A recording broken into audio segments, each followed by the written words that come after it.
Welcome back, my little firefighters, with What to watch now?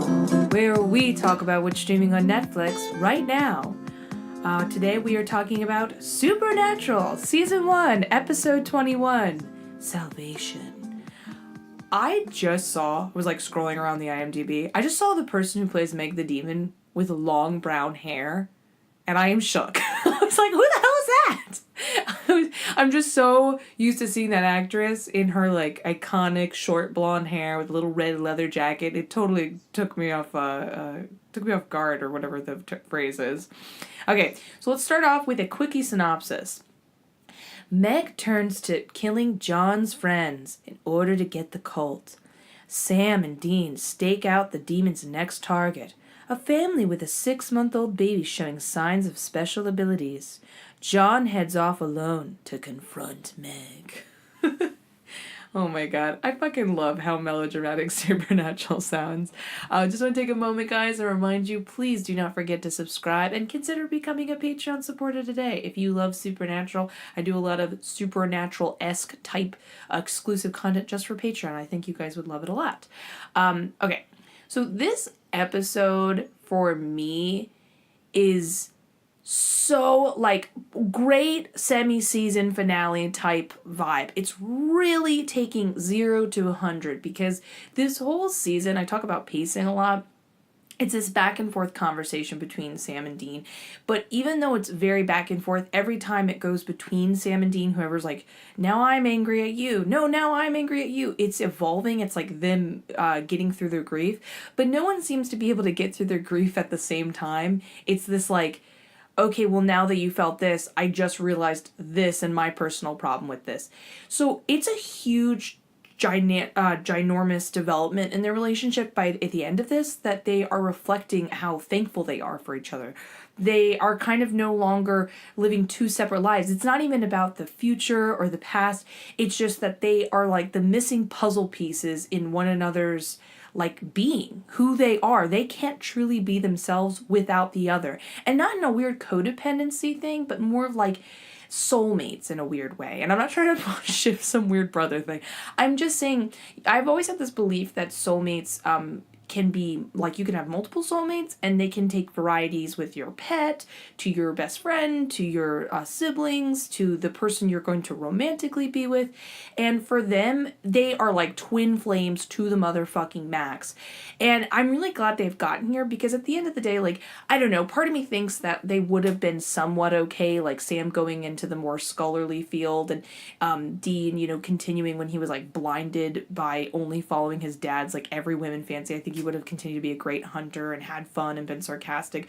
But yeah, maybe when they were 40, that could have added up. They would have had a lot of, what could have been type vibes. And I could see Sam wondering if he could have done more good by going out and helping, and feeling regretful that he, left his family, while simultaneously Dean feeling should he have gone out and gotten his own family and a house and a home. So I think it doesn't matter what they're doing, just that they're together. So I'm really happy for that development.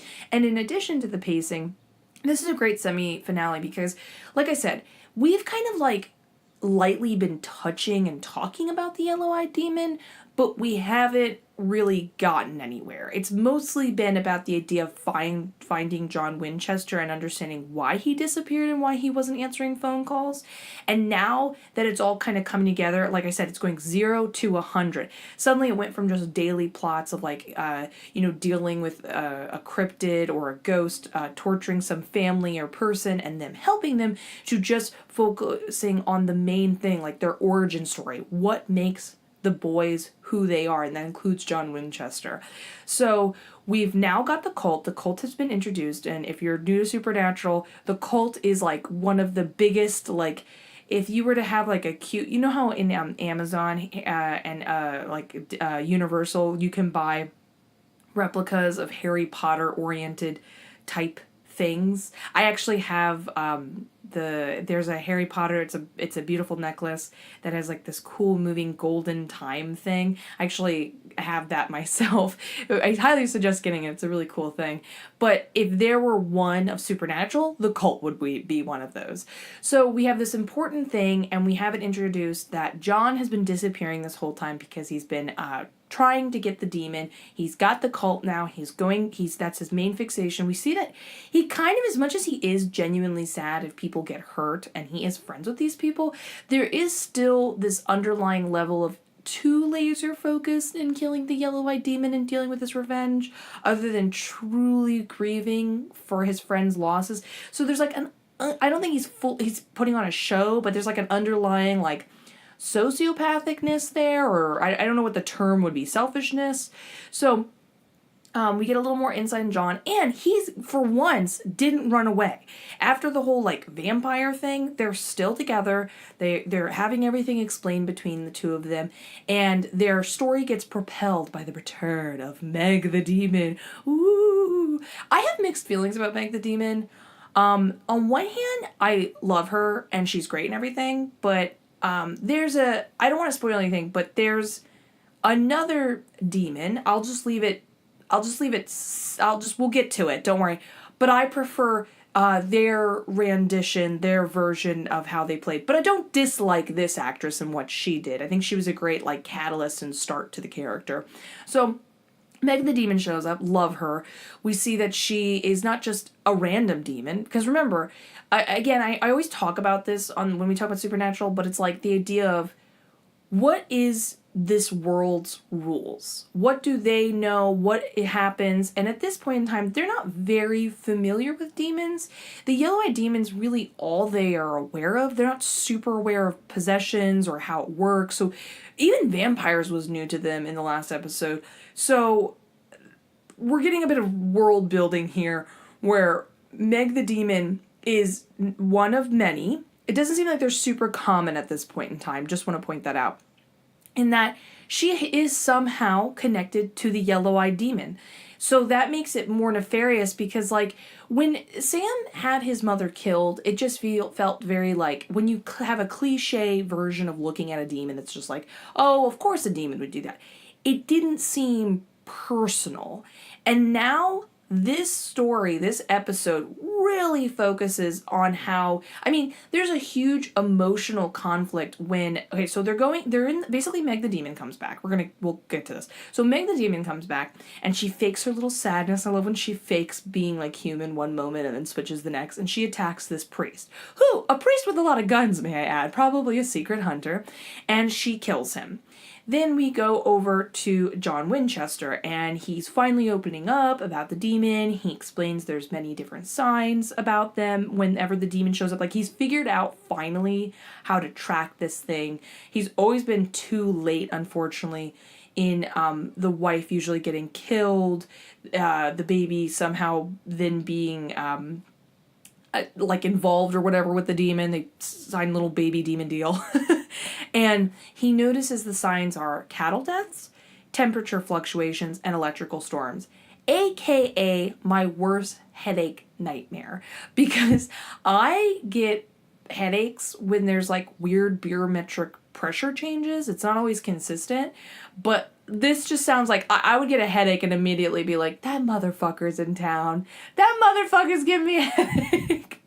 So when they're going into this thing, he also figures out that this guy specifically has been targeting multiple families. Again, this is where it's definitely confirmed that it was personal. It was picking Sam. There is some grand plan. He's not just doing this randomly. He's not just like feeding on people or doing something masochist for the sake of it. And is masochist just for your own self to do to yourself? I'm referring to like he's mean to other people. I hope I'm using that word correctly. Anyways, he picks on children that are hitting exactly their 6-month-old birthday. And Sam quickly puts it together and realizes, wait a minute, was I 6 months when the demon came?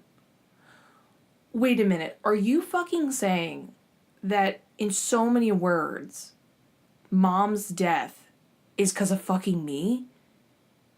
And that also means Jess's death is me. That means when I've had moments of wallowing and grief, like any person does when they deal with loss, this sense of like wanting to blame yourself, technically Sam had the right to. You know what I mean? Like, technically it was his fault. Now, if we're getting like brass tacks here, it wasn't his fault. He wasn't trying to put that on anybody. But the influence of their death, he was technically the factoring point in all of this.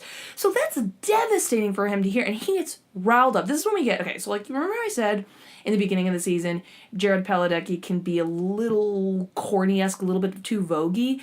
At this point, 21 episodes in, he is really understanding his character.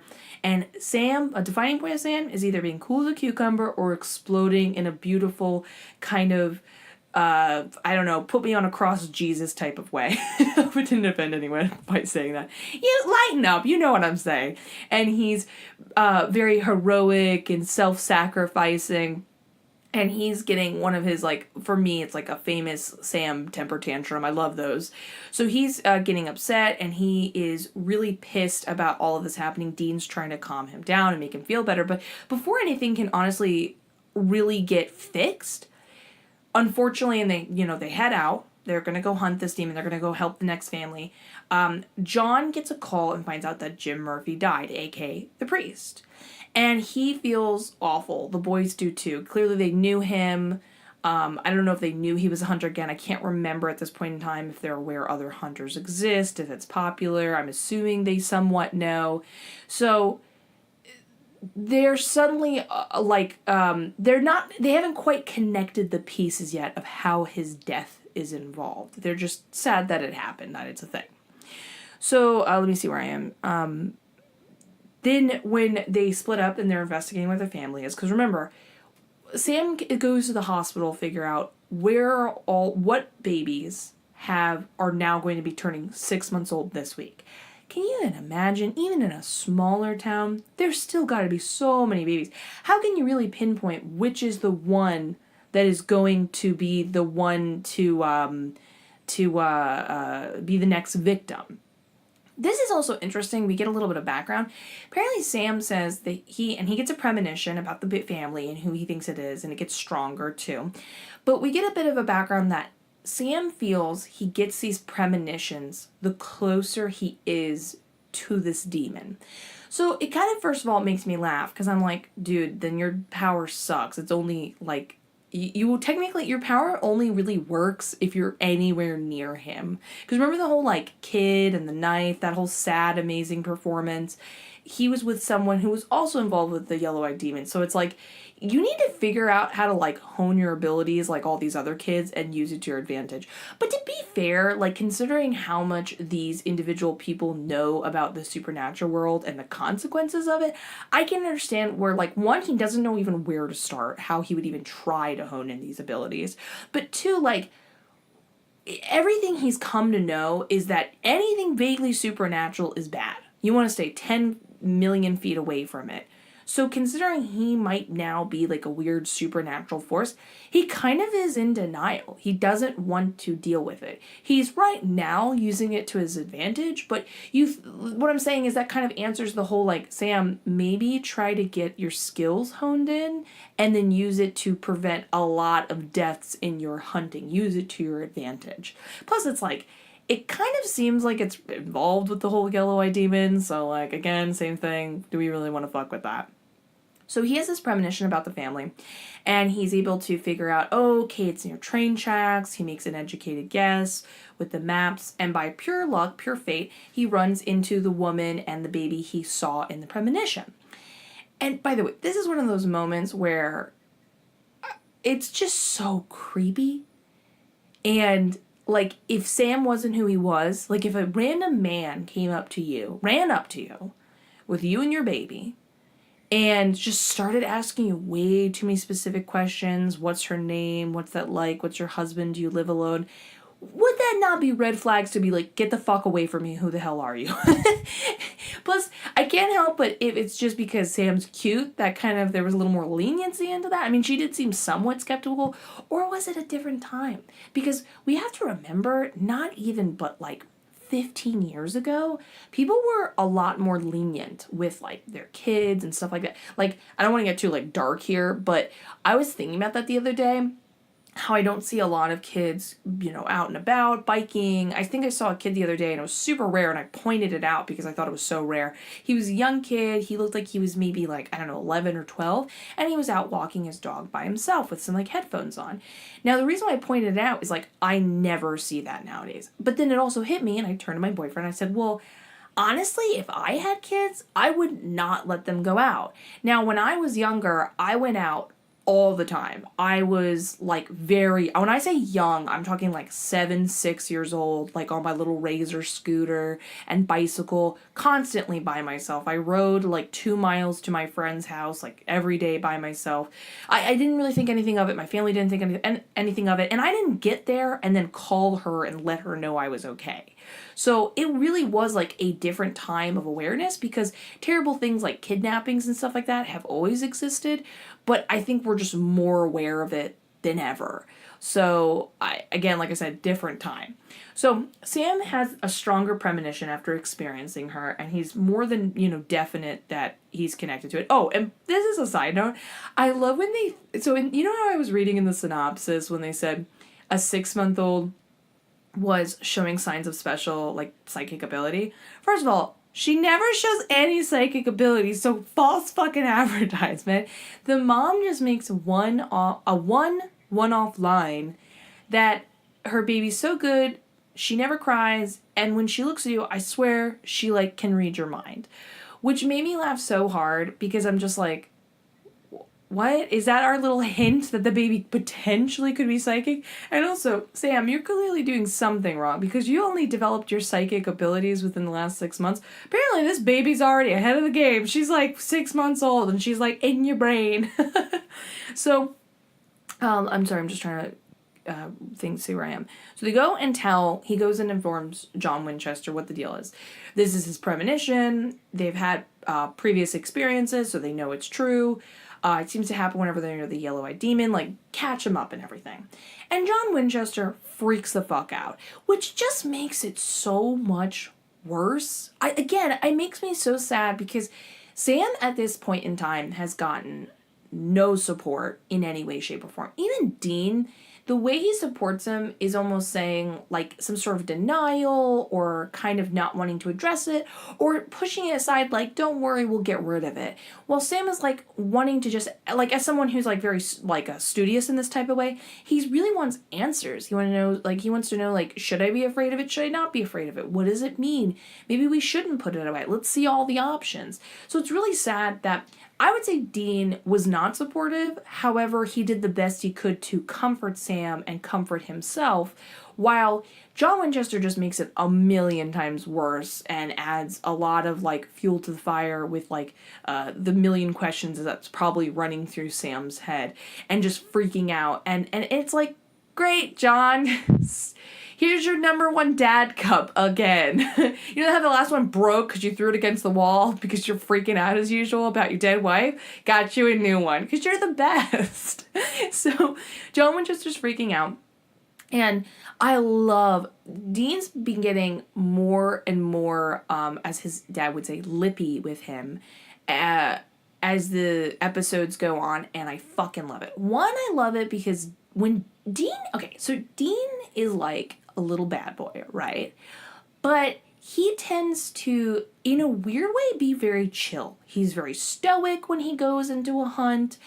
Even when he's hanging out, if you really study him enough, he's very, very, very laid back and chill and sarcastic and happy-go-lucky in many respects. But when he freaks the fuck out, it is something to note. It is, I mean, I guess you could say the same for Sam, because Sam is not particularly emotional all the time either, even though he loves to have a temper tantrums a little more quickly. But, like, let's be fucking fair here. His girlfriend just died. He just found out he might be the cause for his mother's death that's caused his whole family a lot of severe pain and life-changing events. And he's, like, potentially psychically involved with this demon. Like, I think he's going to be a little more emotional nowadays. Like, I think we can throw him a bone and you know, to be fair here. So Dean starts to get more lippy, but when Dean gets lippy, because he's so quiet and studious, he's got one, like, bit of evidence after the other to list off to say, like, he's very, like, justice filled. I mean, that's why he's really good at hunting and he's so motivated by it. He's like a kind of like a dark knight or like a dark sheriff. He does the right thing even though it's not your typical form of justice, just someone gets punched and you save that person that got punched type vibe. Am I making sense? I feel like I've accidentally run into too many metaphors. I'm swimming in a sea of weirdness right now. Look, that was a metaphor. So Dean freaks out on John and he's like, "Are you fucking kidding me?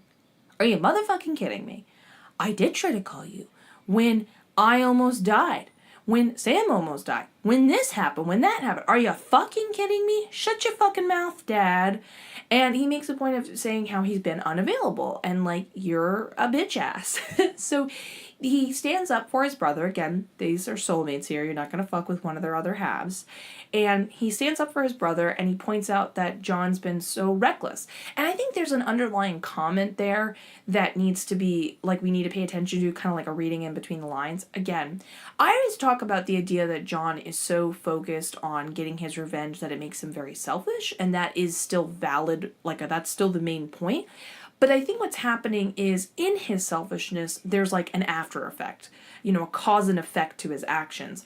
And the more and more he becomes tunnel visioned with this want and desire, he's allowing the same things that are like driving his motivation to fall by the wayside. That includes his children, that includes his relationships with his friends, and so on and so forth. So unfortunately, it's going to get a lot worse, because when they are experiencing this and they're having their conversation, remember when Jim Murphy died, he was kind of like a one-off death.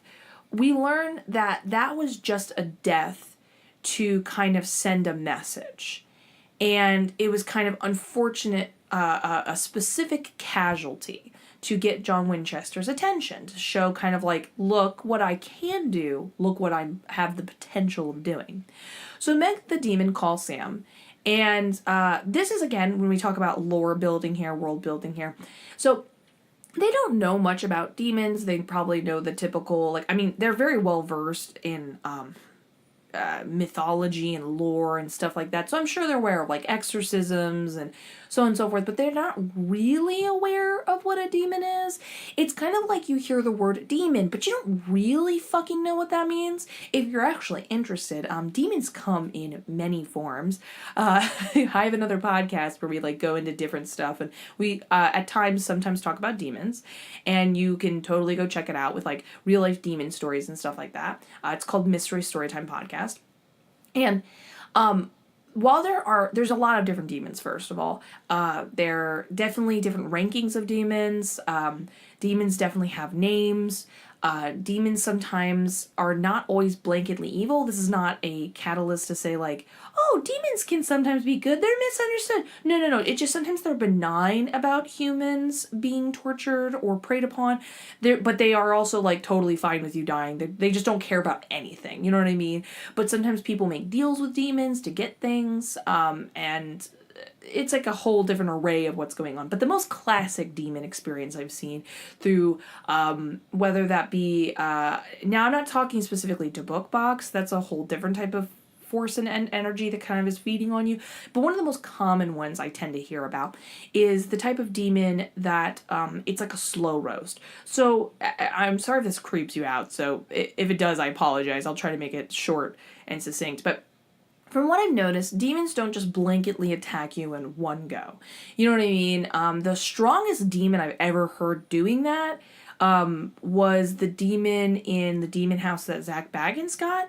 People would go in that house like one time for like 10 minutes and were like, literally their organs were shutting down. Or like Zach had a situation happen medically that's like irreversible to him. Like, unfortunately, one person went in there and that very night she stabbed herself and tried to commit suicide. But even she said, like, she didn't have a desire to commit suicide. She doesn't even remember stabbing herself. Like, that is the strongest, like, kind of almost horror level movie version of a demon I've heard.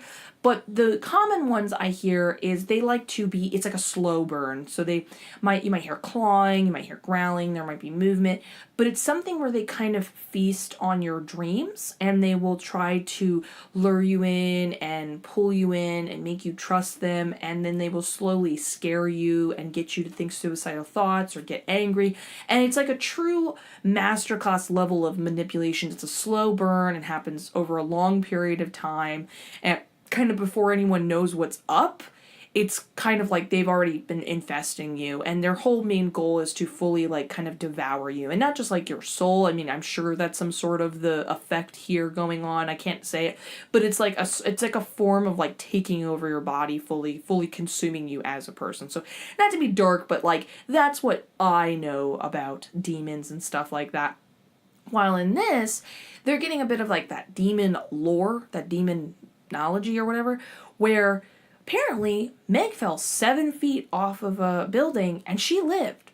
So what the fuck's up with that? She seems kind of almost impenetrable. She can't die, so to speak. We're going to get a little more into demon lore by the end of this episode, by the way. I just want to point out something.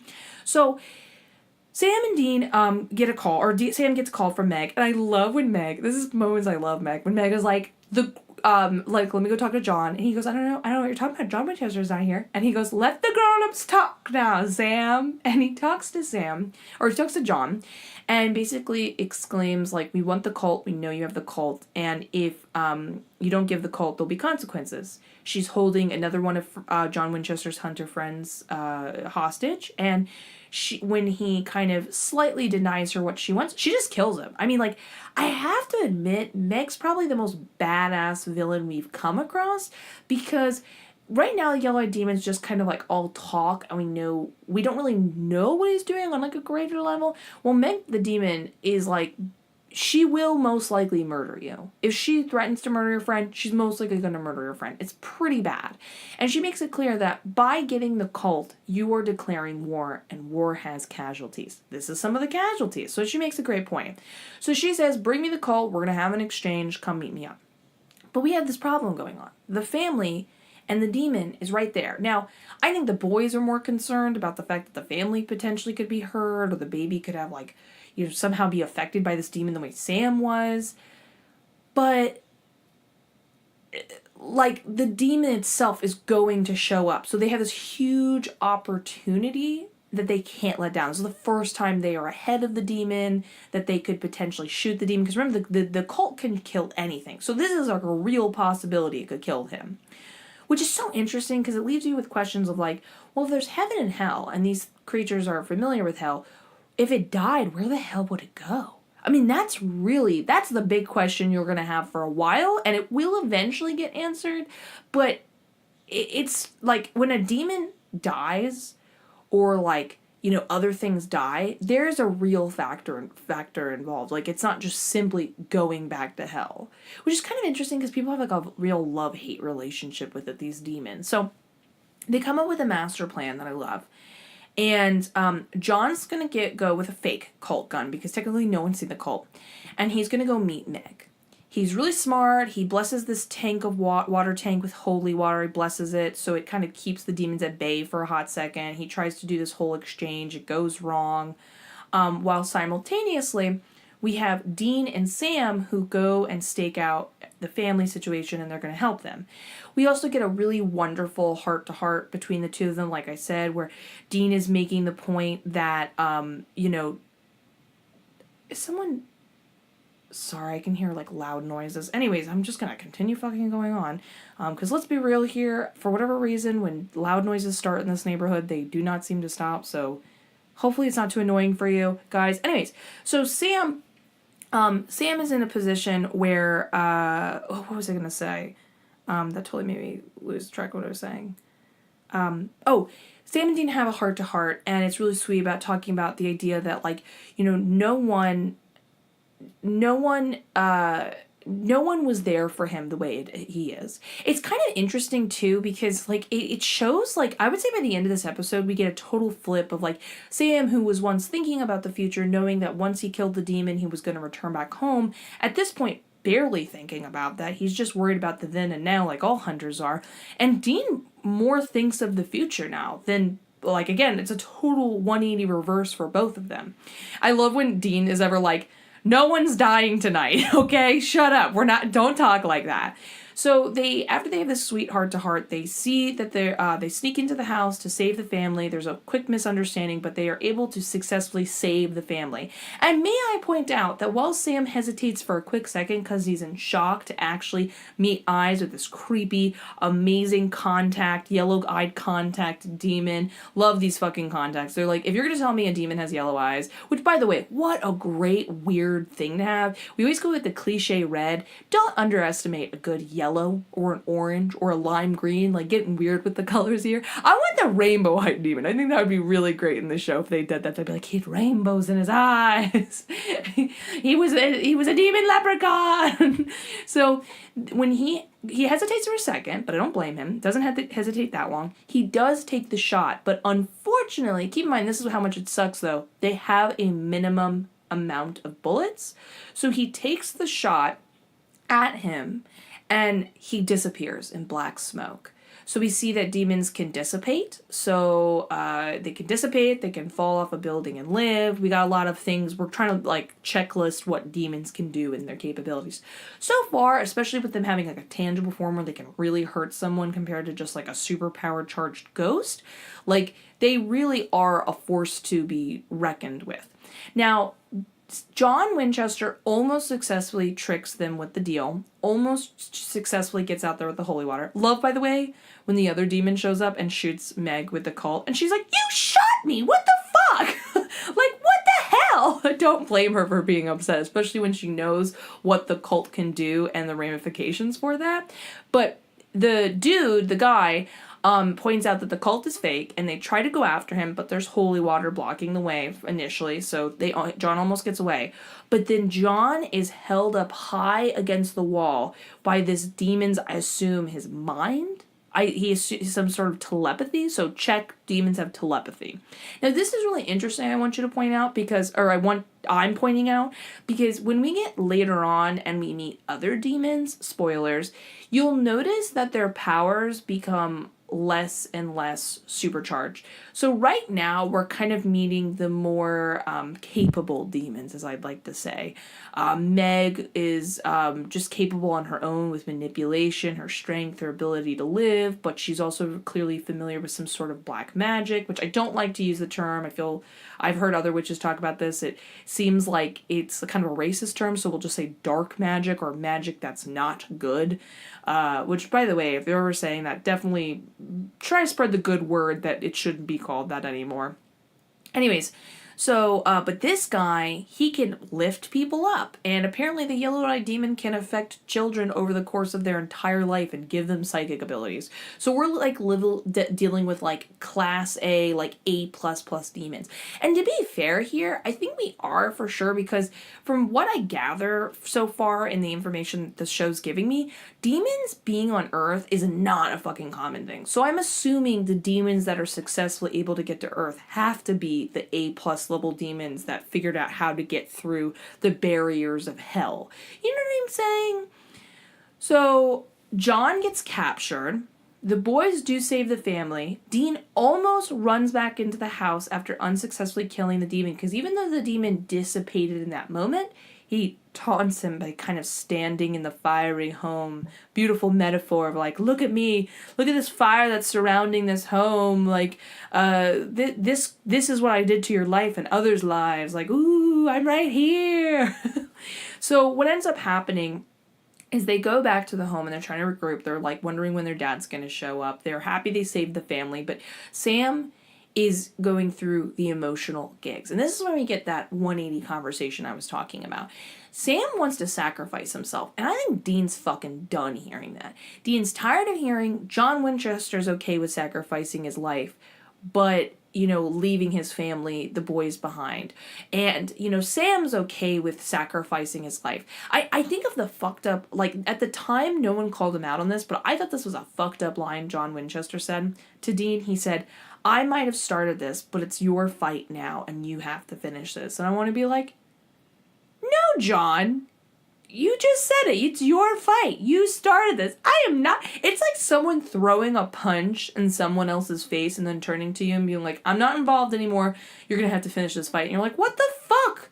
We were getting groceries. I'm not going to have a fight with this person. So, a common thing that's kind of interesting is Dean's the only person here who like wants to be on this earth, wants to enjoy life. He is here in this world and he has something to live for, which is his dad and his brother. And he feels really sad that he doesn't hold the same value to them. Like, they don't see Dean worth staying for. I feel like that's a little bit of like, stab in the back kind of sad situation going on there. But most importantly, Dean for once is thinking about the future. I mean, I think he's kind of even over his dad at this point. At this point, he only cares about Sam. And he goes, honestly, I would give up all of this, hunting the demon. If I lose you, it's not worth it. Like, this is not worth dying for. Which, let's be real here, too bad they haven't had this discussion sooner, because even though I think what they're doing is heroic, because clearly the yellow-eyed demon has some, like, master plan that genuinely needs to be stopped. I don't think John Winchester sees it that way. I think he's only consumed with the fact that this yellow-eyed demon killed his wife. But I agree with Dean. Like, if not giving up hunting altogether, at least giving up the yellow-eyed demon, they could at least do the good of helping individual families and people, because this is just filled with torment, and I think above anything, the main thing we're focusing on is the potential of losing one of the brothers. They never felt right in their life, their entire life. Sometimes they were even at odds with each other most of their life. They finally are in sync. It's kind of like, again, I'm not trying to make this romantic, but it's like falling in love or being in the flow where you feel like everything is right. And I don't think the brothers have ever felt more in sync with each other and then themselves. So I do not blame Dean for being like, you know what, my viewpoints of finding dad and everything like that, my goals, totally out the window. This is all I care about. But that kind of conversation gets cut short. We get an amazing classic, I have not seen in a while, to be continued moment. They even say to be continued at the very end of the episode. When Meg calls the phone and basically it's implying like, yo, I got John Winchester moment. So that's where we're going with the season finale. Like I said, 0 to 100. We went from just casually wondering where the dad was, hunting different cryptids and ghosts, to straight up like, we're going to battle this thing that caused complete havoc and define the rest of our life, and our dad might potentially not make it out alive. We're like, like a lot of serious shit is going on here. So truly to be continued moments. So I don't know about you, but are you excited about talking about the last season finale with me? Let me know. I got a Twitter. Let me know what you think. I love going on this journey with you guys so much. As usual, please do not forget to subscribe. Consider becoming a Patreon supporter today. Let me know what you think on Twitter, because I love you in the most platonic way possible. Bye!